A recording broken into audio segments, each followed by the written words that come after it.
1983 was one of the most dangerous years of the Cold War. Distrust between the two superpowers was no longer political. It had become existential. Only weeks earlier, Soviet air defenses had shot down a civilian aircraft. Korean Airlines Flight 007. 269 people were killed. The incident was never fully explained, but its consequences were immediate. Trust collapsed. At the same time, NATO was preparing large-scale military exercises. Simulations of war, simulations of nuclear response.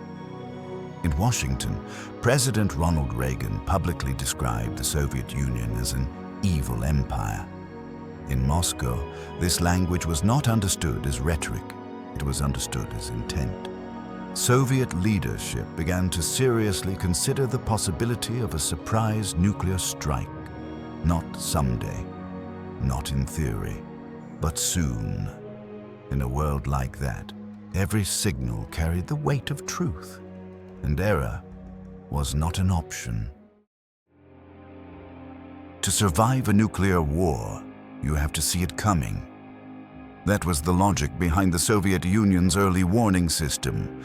Its name was simple. OKO, the Eye. Unlike ground-based radar, which could only detect missiles once they rose above the horizon, OKO was designed to see the moment an attack began. It relied on satellites placed in highly elliptical orbits, watching the edge of the Earth from space. From that position, a missile launch would appear as a sudden burst of heat against the cold background of the planet.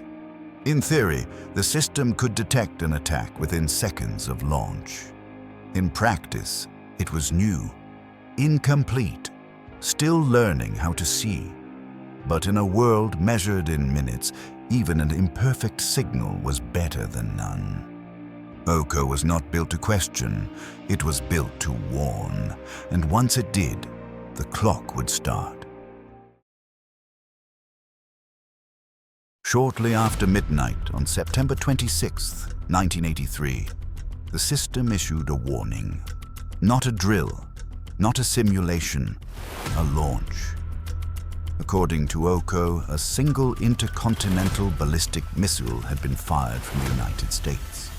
The alert level escalated immediately. Moments later, the system reported more launches. 2, 3, 4, 5. 5 missiles. For the system, this was enough. The warning was clear. An attack had begun. At the Serpukhov 15 Command Center, the alarm reached the duty officer, Lieutenant Colonel Stanislav Petrov. By protocol, his task was simple: confirm the alert and report it up the chain of command. From there, the process would take over.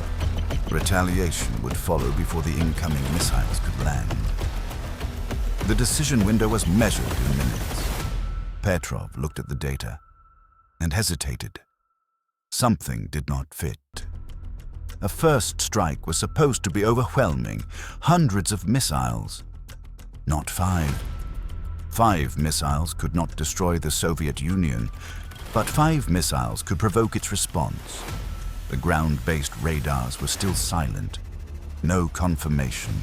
Only the satellites insisted the attack was real.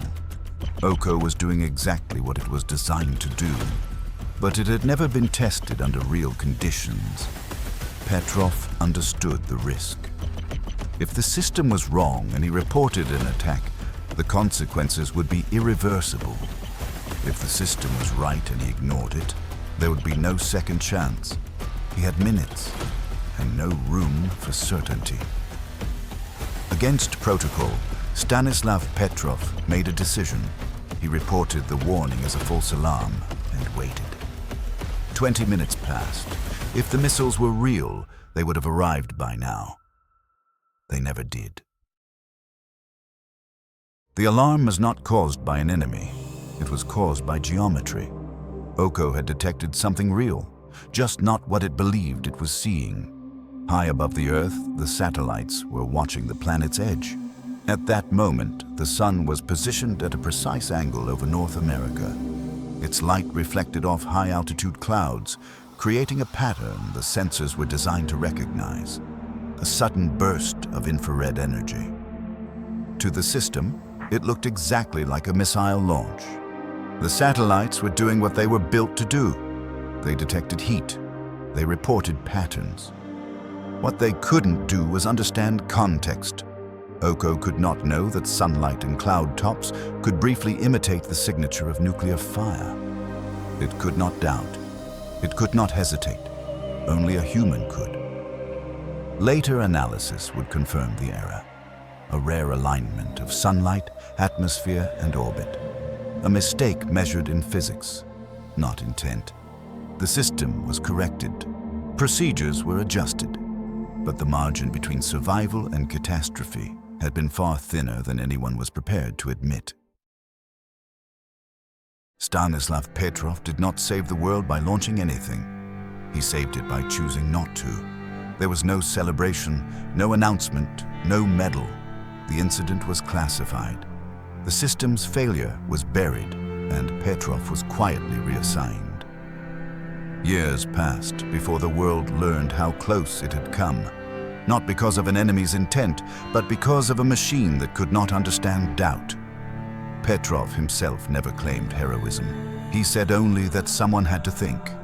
Today, global security still depends on systems that react in seconds to signals they barely understand. Machines have grown faster, more complex, more confident, but the margin remains the same. A few minutes, a single decision, and a human willing to hesitate.